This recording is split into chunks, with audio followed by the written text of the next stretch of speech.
ಇನ್ನು ಮನೆಕಿಳಿಯಲ್ಲಿ ಅನುಮತಿ ಇಲ್ಲದೆ ಶಾಲೆ ಪತ್ತೆಯಾಗಿದೆ. ರಿಯಾಲಿಟಿ ಚೆಕ್ನಲ್ಲಿ ಸ್ಫೋಟಕ ಮಾಹಿತಿ ಇದೀಗ ಲಭ್ಯವಾಗಿದೆ. ಗುರುನಾನಕ್ ಸಂಸ್ಥೆಯ ಈ ನಿರ್ಲಕ್ಷ್ಯದ ವಿರುದ್ಧ ಕ್ರಮ ಯಾವಾಗ? ಹುಮನಾಬಾದ್ ತಾಲೂಕಿನ ಮನೆಕಿಳಿಯಲ್ಲಿ ಅನಧಿಕೃತ ಶಾಲೆಯ ಬಗ್ಗೆ ಸ್ಫೋಟಕ ಮಾಹಿತಿ ಲಭ್ಯವಾಗಿದೆ. 3-4 ವರ್ಷಗಳಿಂದ ಪರವಾನಗಿ ಇಲ್ಲದೆ ಶಾಲೆ ನಡೆಸುತ್ತಿರುವ ಬಗ್ಗೆ ರಿಯಾಲಿಟಿ ಚೆಕ್ನಲ್ಲಿ ಇದೀಗ ಬಹಿರಂಗ. 3-4 ವರ್ಷಗಳಿಂದ ಅನುಮತಿ ಇಲ್ಲದೆ ಶಾಲೆ ನಡೆಸುತ್ತಿದ್ರು ಕೂಡ ಕಣ್ಮುಚ್ಚಿ ಕೂತ್ರ ಅಧಿಕಾರಿಗಳು ಮಕ್ಕಳ ಭವಿಷ್ಯ ಜೊತೆ ಚೆಲ್ಲಾಟವಾಡ್ತಿರುವ ಖಾಸಗಿ ಶಿಕ್ಷಣ ಸಂಸ್ಥೆಗಳ ಬಗ್ಗೆ ಅಧಿಕಾರಿಗಳಿಗೆ ಯಾಕಿಷ್ಟು ಕನಿಕರ? ಇನ್ನು ಅನುಮತಿ ಇಲ್ಲದೆ ಶಾಲೆ ನಡೆಸುತ್ತಿರುವುದಾಗಿ ಒಪ್ಪಿಕೊಂಡ ಶಾಲೆಯ ಮುಖ್ಯೋಪಾಧ್ಯಾಯ ಇಲ್ಲಿ ಸರ್ಕಾರದ ನಿಯಮ ಉಲ್ಲಂಘನೆಯಾದರೂ ಕೂಡ ಶಿಕ್ಷಣ ಇಲಾಖೆ ಅಧಿಕಾರಿಗಳಿಂದ ಯಾಕಿಷ್ಟು ನಿಷ್ಕಾಳಜಿತನ ತೋರಲಾಗ್ತಿದೆ? ರಿಯಾಲಿಟಿ ಚೆಕ್ನಲ್ಲಿ ಅನಧಿಕೃತ ಶಿಕ್ಷಣ ಸಂಸ್ಥೆಯ ಹಣೆ ಬರಹ ಇದೀಗ ಬಹಿರಂಗಗೊಂಡಿದೆ. ಮಕ್ಕಳ ಜೀವನ ಜೊತೆ ಚೆಲ್ಲಾಟವಾಡುವವರ ವಿರುದ್ಧ ಕ್ರಿಮಿನಲ್ ಪ್ರಕರಣ ದಾಖಲಾಗಬಾರದೆ? ಬೀದರ್ ಜಿಲ್ಲಾಡಳಿತ ಹಾಗೂ ಶಿಕ್ಷಣ ಸಚಿವರಿಗೆ ಇದೀಗ ಇದು ನೇರ ಪ್ರಶ್ನೆಯಾಗಿದೆ.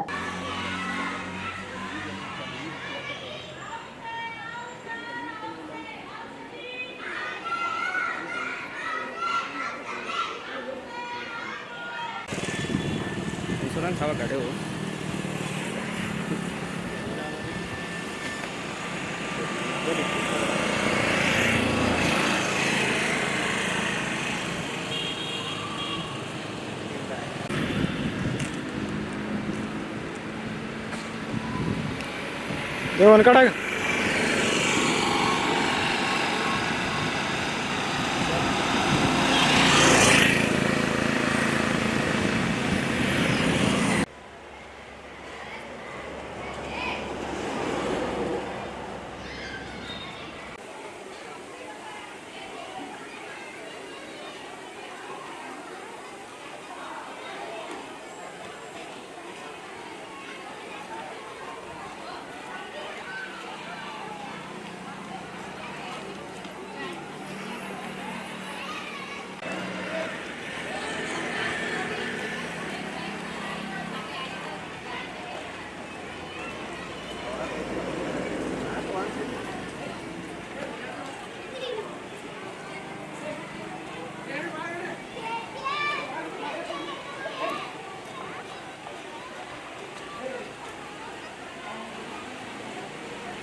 ಶಿಕ್ಷಣವೆಂಬುದು ಪ್ರತಿಯೊಬ್ಬರಿಗೂ ಸಿಗಲೇಬೇಕಾದಂಥ ಮೂಲಭೂತ ಹಕ್ಕು.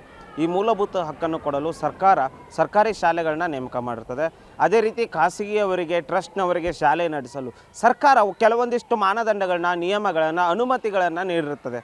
ಆದರೆ ಬೀದರ್ನಲ್ಲಿ ಈ ಖಾಸಗಿ ಶಿಕ್ಷಣ ಸಂಸ್ಥೆಗಳಿಗೆ ಯಾರದೇ ಲಂಗು ಲಗಾಮು ಇಲ್ಲದಂತೆ ಕಾಣ್ತದೆ.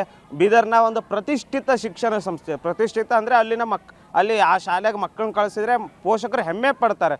ಅಂಥ ಒಂದು ದೊಡ್ಡ ಶಿಕ್ಷಣ ಸಂಸ್ಥೆ ಸರ್ಕಾರದ ನೀತಿ ನಿಯಮಗಳನ್ನ ಗಾಳಿಗೆ ತೂರಿ ಸರ್ಕಾರದ ಅನುಮತಿ ಇಲ್ಲದೆ ಒಂದು ಶಾಲೆಯನ್ನು ನಡೆಸ್ತಿರೋ ಒಂದು ಗಂಭೀರ ಆರೋಪ ಕೇಳಿಬಂದಿತ್ತು. ಇವತ್ತು ನಾವು ಆ ಶಾಲೆಗೆ ಬಂದಿದ್ದೇವೆ. ಮನ್ನಕಳಿ ಗ್ರಾಮದಲ್ಲಿರುವ ಗುರುನಾನಕ್ ಶಾಲೆಯ ಆವರಣದಲ್ಲಿದ್ದೇವೆ. ನಾವು ನೋಡ್ತಿರ್ಬೋದು ನೀವೀಗ ಗುರುನಾನಕ್ ಶಾಲೆ ಇದೆ. ಇಲ್ಲಿ ಒಂದು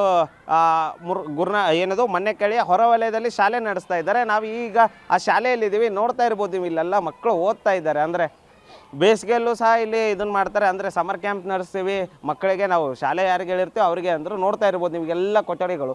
ಒಳಗಡೆ ಹೋಗೋದು ಬೇಡ, ಮಕ್ಕಳ ಮುಖ ತೋರಿಸೋದು ಸರಿ ಅನ್ಸಲ್ಲ. ಹಾಗಾಗಿ ಹೊರಗಡೆಯಿಂದ ತೋರಿಸ್ತಾ ಇದ್ದೀವಿ. ಇದು ಕಂಪ್ಲೀಟಾಗಿ ಇದು ಹಿಂದ್ಗಡೆ ಇಲ್ಲಿ ನನ್ನ ಹಿಂದ್ಗಡೆ ಏನು ಕಾಣಿಸ್ತಿದೆ, ಇಲ್ಲಿ ಬಸ್ಗಳು ಕಾಣಿಸ್ತಿದೆ. ಅಂದರೆ ಒಂದು ಶಾಲೆಯ ಅನುಮತಿಯನ್ನು ಇಲ್ಲದೆ ಇಷ್ಟೊಂದು ಬಸ್ಗಳನ್ನ ನಿಂದಿರ್ಸ್ತಾರೆ. ಅಂದರೆ ಇಲ್ಲಿ ಇಷ್ಟು ಬಸ್ ಇರ್ತಾವಂದರೆ ಮಿನಿಮಮ್ ಇಲ್ಲೊಂದು 100-150 ಜನ ಮಕ್ಕಳಾದರೂ ಮಿನಿಮಮ್ ಓದ್ತಿರ್ತಾರೆ. ಆದರೆ ಇಷ್ಟು ಜನ ಮಕ್ಕಳಿದ್ರೂ ಕೂಡ ಯಾಕೆ ಅನುಮತಿ ಪಡೆದಿಲ್ಲ ಅನ್ನೋದು ಒಂದು ಗೊಂದಲದ ಗೂಡಾಗಿದೆ ಅಂತ ಹೇಳ್ಬೋದು. ನಾವು ಈ ಬಗ್ಗೆ ಸುದ್ದಿ ಬಿತ್ತರಿಸಿದ್ವಿ. ನಿಮ್ಮ ಉತ್ತರ ಕರ್ನಾಟಕ ಸುದ್ದಿವಾಹಿನಿ ಔರಾದ್ ಹಾಗೂ ಮನ್ನೆಕಳೆಯಲ್ಲಿ ಶಾಲೆ ಅನುಮತಿ ಪಡೆದಿಲ್ಲ ಅನ್ನೋ ಬಗ್ಗೆ ದೂರು ಬಂದಿತ್ತು. ಈ ಬಗ್ಗೆ ಸುದ್ದಿ ಬಿತ್ತರಿಸಿದ್ವಿ. DDP ಅವರಿಗೆ ಮಾಹಿತಿಯನ್ನು ಕೂಡ ಕೇಳಿದ್ವಿ. ಆ ಸಮಯದಲ್ಲಿ DDP ಅವರು ನಮಗೆ ಔರಾದ್ನಲ್ಲಿರುವ ಶಾಲೆಯ ಮಾಹಿತಿಯನ್ನು ನೀಡ್ತಾರೆ. ಅಂದರೆ ಅನುಮತಿ ಪತ್ರವನ್ನು ಹಾಕ್ತಾರೆ, ಆದರೆ ಮನ್ನೆಕಳಿಯದು ನೀಡಲ್ಲ. ಆದರೆ ನಾವು ಈ ಬಗ್ಗೆ ಬಿ ಒ ಅವ್ರನ್ನ ಕೇಳಿದಾಗ ಬಿ ಒ ಅವ್ರು ಏನು ಹೇಳ್ತಾರೆ, ಇಲ್ಲ ಸರ್ ಅಲ್ಲಿ ಅನುಮತಿ ಇಲ್ಲ, ನಾವು ಈಗಾಗಲೇ ಪೊಲೀಸ್ ಅವ್ರಿಗೆ ಇನ್ಫಾರ್ಮ್ ಮಾಡಿದ್ವಿ, ನೋಟಿಸ್ ಕೊಟ್ಟಿದ್ದಾರೆ ಅನ್ನೋ ಮಾತು ಹೇಳ್ತಿದ್ದಾರೆ. ನೋಡ್ತಾ ಇರ್ಬೋದು, ನಾವೀಗ ತೋರಿಸ್ತಾ ಹೋಗ್ತೀವಿ ಇಲ್ಲಿ ಶಾಲೆನ. ಅದೇ ರೀತಿ ಇಲ್ಲಿನ ಮುಖ್ಯ ಗುರುಗಳನ್ನ, ಇಲ್ಲಿನ ಸ್ಟಾಫ್ಗಳನ್ನ ಮಾತಾಡಿಸ್ತೀವಿ, ಯಾವ ರೀತಿ ಶಾಲೆ ನಡೆಸ್ತಿದ್ದಾರೆ, ಯಾವ ಅನುಮತಿ ಪಡೆದಿದ್ದಾರೆ ಅಂತ ನಾವು ಅವ್ರನ್ನ ಕೇಳೋ ಪ್ರಯತ್ನವನ್ನು ಮಾಡೋಣ. ಯಾಕಂದರೆ ಕೇವಲ ಯಾರೋ ಹೇಳಿದರು ಅಂತ ಹೇಳೋದಲ್ಲ, ಇಲ್ಲಿನ ಶಾಲೆಯವ್ರಿಗೆ ಗೊತ್ತಿರುತ್ತೆ ಏನಾಗಿದೆ, ಎಷ್ಟು ಅನುಮತಿ ತೊಗೊಂಡಿದ್ದಾರೆ, ಯಾವ ರೀತಿ ನಡೆಸ್ತಾ ಇದ್ದಾರೆ ಅಂತ ಅವ್ರನ್ನ ಕೇಳೋಣ. ಸರ್, ತಾವು ಈ ಸ್ಕೂಲ್ ಪ್ರಿನ್ಸಿಪಲ್ಲ ಸರ್? ಸರ್, ಇಲ್ಲಿ ಅನುಮತಿ ಪಡೆದಿದ್ದೀರಾ ಈ ಶಾಲೆ ಅನುಮತಿ ಇದೆ ಸರ್. ಅನುಮತಿ ಇದೆ. ಪ್ರೀ ಪ್ರೈಮರಿ ಅನುಮತಿ ಇದೆ ಸರ್. ಅಂದರೆ ಎಲ್ಲಿಂದ 1 to ನರ್ಸರಿ LKG UKG ಇದೆ ಸರ್. ಇಲ್ಲಿ ನರ್ಸರಿ LKG UKG ಮಾತ್ರ ಇರೋದು ಸರ್ ಅಷ್ಟೇ. 1 to 5th ಇಲ್ಲ ಇಲ್ಲಿ? ಇಲ್ಲ, ಸ್ವಲ್ಪ ಹುಡುಗರು ಇದ್ದಾರೆ.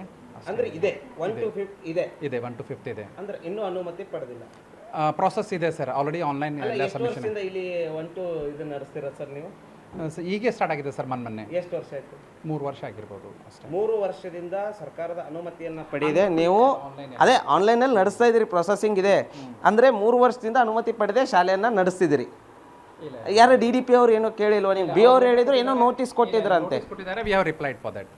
ಅವ್ರು ರಿಪ್ಲೈ ಮಾಡಿದ್ದೇವೆ ನಾವು, ಹಂಗೇನಿಲ್ಲ. ಆದರೆ ಜಸ್ಟ್ ರಿಪ್ಲೈ ಕೊಟ್ಟಿದ್ದೀರಿ ಅಂದರೆ 3 ವರ್ಷದಿಂದ ನೀವು ನಡೆಸ್ತಾ ಇದ್ರೂ ಏನೂ ಇಲ್ಲ. ಕೊಟ್ಟಿದ್ದೇವೆ, ಎಲ್ಲ ಏನೇನಿದೆ ಎಲ್ಲ ಮಾಹಿತಿ ಕೊಟ್ಟಿದ್ದೇವೆ ಅವ್ರಿಗೂ ಸಹ. ಅಂದರೆ ನಾನು ಕೇಳ್ತಿರೋದೇನು ಸರ್, ನಿಮ್ಮಲ್ಲಿ ಅನುಮತಿ ಪತ್ರ ಅಂತ ಇರುತ್ತೆ, ಅದು ಎಲ್ಲಿದೆ ಅಂತ ಸ್ವಲ್ಪ ಬೇಕಿತ್ತಲ್ಲ, ಕೊಡ್ತೀರಾ? ದಾಖಲಾತಿಗಳನ್ನ ಎಲ್ಲ ಕೊಡ್ತೀನಿ ಸರ್. ಮತ್ತೆ ಈಗ ತಾನೇ ಇಲ್ಲ ಅಂದ್ರೆ ಇಲ್ಲ, ಕೊಡ್ತೀನಿ.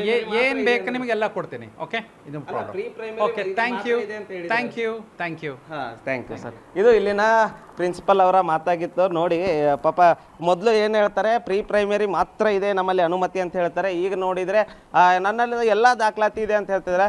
ದಾಖಲಾತಿ ಕೇಳಿದರೆ ಈಗಲೇ ಕೊಡ್ಬೋದಿತ್ತು, ಯಾಕಂದರೆ ಕ್ಯಾಮ್ರಾ ಮುಂದ್ಗಡೆ ಪಾಪ ಕೊಡೋಕೆ ಮುಜುಗರ ಆಯ್ತೇನೋ ಸರ್ಗೆ. ಕೊಡ್ತೀನಿ ಅಂತಿದ್ದಾರೆ.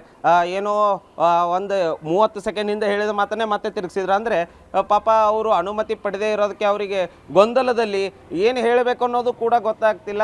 ಇದು ಒಂದು ರೀತಿ ಇಡೀ ಜಿಲ್ಲಾಡಳಿತ, ಶಿಕ್ಷಣ ಇಲಾಖೆ ಬೀದರ್ನಲ್ಲಿ ಏನು ಮಾಡ್ತಿದೆ ಅನ್ನೋ ಒಂದು ಪ್ರಶ್ನೆ ಎಡೆ ಮಾಡಿಕೊಡ್ತದೆ.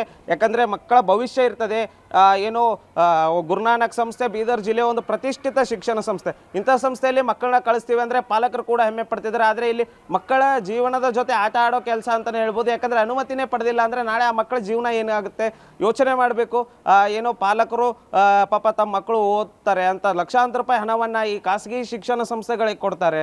ಆದರೆ ಓದ್ತಾರೆ ನಿಜ, ಒಳ್ಳೆ ಶಿಕ್ಷಣ ಪಡಿತಾರೆ. ಆದರೆ ಅದು ಸರ್ಕಾರದ ಇದರಲ್ಲಿ ದಾಖಲಾತಿಗಳೇ ಇರಲ್ಲ. ಅಂದರೆ ಅನುಮತಿ ಇಲ್ದಿರೋ ಶಾಲೆಯಲ್ಲಿ ಕಲ್ತಿದ್ದಾದ್ರೂ ಏನಕ್ಕೆ ಈ ಶಾಲೆಯವರು ಯಾಕೆ ಅನುಮತಿ ತಗೊಂಡಿಲ್ಲ? 3-4 ವರ್ಷದಿಂದ ಇವ್ರು ಹೇಳ್ತಿದ್ದಾರೆ. ಆದರೆ ಇಲ್ಲಿ ನಾವು ಸಾರ್ವಜನಿಕರು ಕೇಳಿದಾಗ 5-6 ವರ್ಷದಿಂದ ನಡೆಸಿದ್ದಾರೆ ಅಂತ ಹೇಳಿದರು. ಆಯಿತು, ಸಾರ್ವಜನಿಕರು ಮಾತುಬಿಡಿ, ಇವ್ರದ್ದು 3-4 ವರ್ಷದ್ದೇ ಹಿಡಿಯೋಣ. 3-4 ವರ್ಷದಿಂದ ಹಿಡಿದ್ರು ಇಲ್ಲಿನ BO DDPI ಯಾರೂ ಕೇಳಲ್ವಾ? ಹೇಳೋರು ಇಲ್ವಾ? ಇವ್ರಿಗೆ ಅನುಮತಿ ಹೆಂಗೆ ಕೊಟ್ಟರು? ಯಾರು ಹೇಳೋರು ಕೇಳೋರು ಬೀದರ್ ಜಿಲ್ಲೆಯಲ್ಲಿ ಇಲ್ವಾ? ಶಿಕ್ಷಣ ವ್ಯವಸ್ಥೆ ಅಷ್ಟು ಹಳ್ಳ ಹಿಡ್ದಿದೆಯಾ ಅನ್ನೋದು ಯಕ್ಷ ಪ್ರಶ್ನೆ ಕಾಡುತ್ತಿದೆ.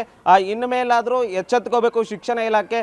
ಇಂತಹ ಏನೋ ಅನುಮತಿ ಇಲ್ಲದೆ ನಡೆಸುವಂಥವ್ರು ಯಾರೇ ಆಗಿರಲಿ, ಇವರೇ ಅಂತಲ್ಲ, ಇವ್ರು ಅನುಮತಿ ಪಡೆದಿದ್ರೆ ತೋರಿಸ್ಬೇಕಿತ್ತು. DDP ಅವ್ರಿಗೆ ಕೇಳಿ ನಾವು 5-6 ದಿನಗಳಿಂದ ಸತತವಾಗಿ ಕೇಳಿದ್ರು ಕೊಟ್ಟಿಲ್ಲ. ಒಂದು ವೇಳೆ ಇವ್ರು ನಡೆಸ್ತಾ ಇದ್ರೆ ಅಥವಾ ಬೇರೆಯವ್ರು ಯಾರು ನಡೆಸ್ತಾ ಇದ್ರೆ ಕೂಡಲೇ ಅಂಥವರ ವಿರುದ್ಧ ಕ್ರಿಮಿನಲ್ ಕೇಸನ್ನು ಹಾಕಿ ಏನೋ ಈ ರೀತಿ ಮಕ್ಕಳ ಜೀವನದ ಜೊತೆ ಚೆಲ್ಲಾಟ ಆಡುವವರ ವಿರುದ್ಧ ಕ್ರಮ ಕೈಗೊಳ್ಳಬೇಕನ್ನೋದು ನಮ್ಮ ಆಶಯವಾಗಿದೆ. ಕ್ಯಾಮ್ರಾಮನ್ ಸಂತೋಷ್ ಜೊತೆ ದೇವರಾಜ್ ಅನ್ಗಾರೆ, ಉತ್ತರ ಕರ್ನಾಟಕ ನ್ಯೂಸ್, ಬೀದರ್.